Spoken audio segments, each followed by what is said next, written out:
ஒரு மனிதன் தன்னுடைய மனைவியை விவாகரத்து செய்த பின் வீட்டிற்கு வந்தான். அவனுடைய அறையில் இருக்கிற ஒவ்வொரு மது பாட்டில்களையும் தூக்கி எறிந்தான். ஒவ்வொன்றை எரியும் பொழுது சொன்னான், என்னை என் மனைவியை பிரித்தது நீதான், என்னுடைய வாழ்க்கையில நல்ல வேலையை இழக்க செய்தது நீதான், என்னுடைய நற்பெயரை கெடுத்தது நீதான் என்று எல்லா பாட்டில்களையும் உடைத்தான்.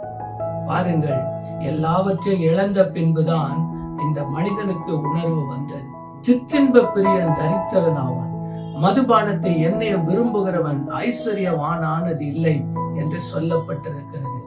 இந்த வேளையில அப்படிப்பட்ட எந்த சிற்றின்பங்களில் இருந்தாலும் உண்மையான உணர்ந்து மனம் திரும்பி ஆண்டவரிடத்துல மன்னிப்பு கேட்டால், யோவான் 8:36 படி ஆண்டவராய் இயேசு உங்களை மன்னிக்கிறது மாத்திரமல்ல, இழந்த எல்லாவற்றையும் திரும்ப தந்து உங்களை ஆசீர்வதிக்க இயேசு உண்மையுள்ளவராய்